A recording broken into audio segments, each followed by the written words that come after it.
ठरलं तर मग या मालिकेच्या येणाऱ्या भागामध्ये आपण पाहणार आहोत की इथे प्रिया खाली येते आणि बोलते सगळ्यांना की माझा लग्नाचा हार हरवला। तेव्हा कल्पना बोलते तर सायली आणि अर्जुनच्या रूमची तपासणी केली पाहिजे।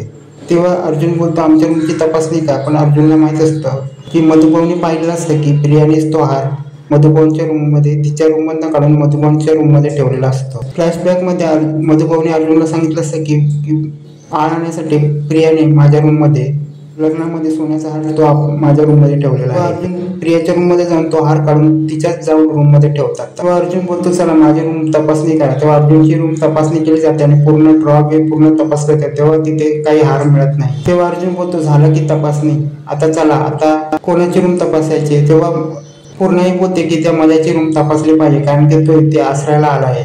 तेव्हा प्रिया बोलते चला आपण त्यांची रूम तपासू। तेव्हा मधुभाऊ बोलतात माझी रूम तपासणार, चालेल मग मी आश्रयाला आलोय ना, माझी रूम तपासा। तेव्हा तिथे मधुभाऊची रूम तपासली जाते आणि त्यांचे सगळे ड्रॉप तपासले जातात कपाटे, पण त्यांचा हार काही सापडत नाही। त्यानंतर बोलतो अर्जुन बोलतो तपासणी झाली आहे, त्याला आता प्रियाचा रूम तपासूया। तेव्हा प्रिया गडबडते कारण की तिच्या रूम मध्ये सायलीचं काठोडं ठेवलेलं असतं आणि ते हारात शोधायच्या मानाने ते मिळालं तर तेव्हा प्रिया गडबडते, बोलते माझ्या रूम मध्ये तपासणी तर सायलीचा काठोडा मिळेल। तेव्हा ती चक्कर येण्याचं नाटक करते आणि बोलते मला चक्कर येते। तेव्हा अर्जुन बोलतो प्रियाला इथे चक्कर येते, इथेच राहू दे, आपण तिचा रूम तपासणी करूया। ती प्रिया परत एकदा नाटक करते की अर्जुनला तू गोळ्या आण जा, मी तोपर्यंत इथे आराम करते। तेव्हा अर्जुन गोळ्या आणायला जातो, पण तेव्हाच ती प्रिया सायलीचं काठोडं दुसऱ्या जिथे तपासणी झाली तिथे जाऊन ठेवते। त्यानंतर त्यामुळे अर्जुन येतो आणि तिला रंग्यात पकडतो आणि बोलतो थांब, ते काठोडे सायलीचे त्यामध्ये फोटो असतात। आणि यावरून कल्पना पूर्ण